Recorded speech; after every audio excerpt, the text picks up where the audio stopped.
The Science of Getting Rich. By Wallace D. Wattles. Chapter 3. Is opportunity monopolized? No man is kept poor because opportunity has been taken away from him, because other people have monopolized the wealth, and have put a fence around it. You may be shut off from engaging in business in certain lines, but there are other channels open to you. Probably it would be hard for you to get control of any of the great railroad systems. That field is pretty well monopolized. But the electric railway business is still in its infancy, and offers plenty of scope for enterprise, and it will be but a very few years until traffic and transportation through the air will become a great industry, and in all its branches will give employment to hundreds of thousands, and perhaps to millions of people. Why not turn your attention to the development of aerial transportation, instead of competing with J.J. Hill and others for a chance in the steam railway world? It is quite true that if you are a workman in the employ of the Steel Trust you have very little chance of becoming the owner of the plant in which you work, but it is also true that if you will commence to act in a certain way, you can soon leave the employ of the Steel Trust. You can buy a farm of from 10 to 40 acres, and engage in business as a producer of foodstuffs. There is great opportunity at this time for men who will live upon small tracts of land and cultivate the same intensively. Such men will certainly get rich. You may say that it is impossible for you to get the land, but I am going to prove to you that it is not impossible, and that you can certainly get a farm if you will go to work in a certain way.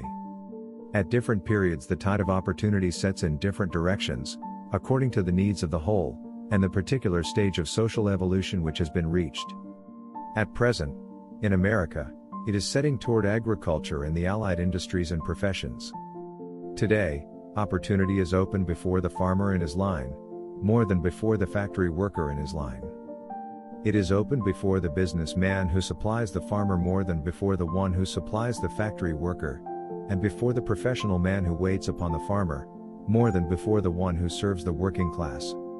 There is abundance of opportunity for the man who will go with the tide, instead of trying to swim against it. So the factory workers, either as individuals or as a class, are not deprived of opportunity. The workers are not being kept down by their masters, they are not being ground by the trusts and combinations of capital. As a class, they are where they are because they do not do things in a certain way. If the workers of America chose to do so, they could follow the example of their brothers in Belgium and other countries, and establish great department stores and cooperative industries. They could elect men of their own class to office, and pass laws favoring the development of such cooperative industries, and in a few years they could take peaceable possession of the industrial field. The working class may become the master class whenever they will begin to do things in a certain way. The law of wealth is the same for them as it is for all others. This they must learn, and they will remain where they are as long as they continue to do as they do. The individual worker, however, is not held down by the ignorance or the mental slothfulness of his class. He can follow the tide of opportunity to riches, and this book will tell him how. No one is kept in poverty by a shortness in the supply of riches. There is more than enough for all. A palace as large as the Capitol at Washington might be built for every family on earth from the building material in the United States alone, and under intensive cultivation, this country would produce wool, cotton, linen, and silk enough to clothe each person in the world finer than Solomon was arrayed in all his glory, together with food enough to feed them all luxuriously. The visible supply is practically inexhaustible, and the invisible supply really is inexhaustible. Everything you see on earth is made from one original substance, out of which all things proceed. New forms are constantly being made, and older ones are dissolving, but all are shapes assumed by one thing. There is no limit to the supply of formless stuff, or original substance. The universe is made out of it, but it was not all used in making the universe. The spaces in, through, and between the forms of the visible universe are permeated and filled with the original substance, with the formless stuff, with the raw material of all things. 10,000 times as much as has been made might still be made, and even then we should not have exhausted the supply of universal raw material. No man, therefore, is poor because nature is poor, or because there is not enough to go around.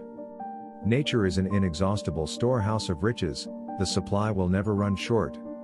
Original substance is alive with creative energy, and is constantly producing more forms. When the supply of building material is exhausted, more will be produced.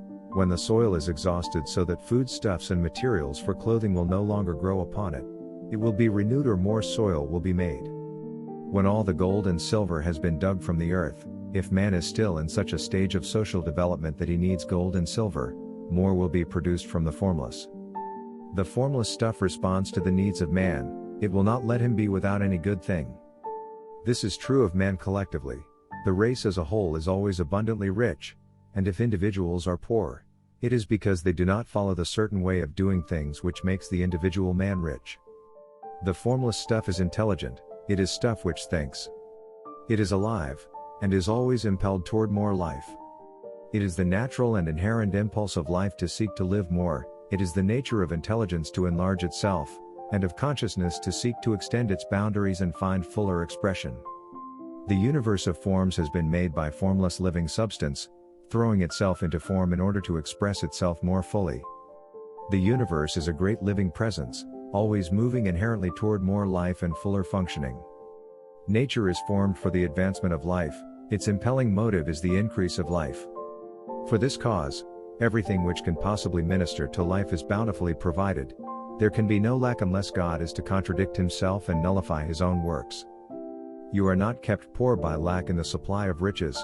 It is a fact which I shall demonstrate a little farther on, that even the resources of the formless supply are at the command of the man, or woman who will act and think in a certain way.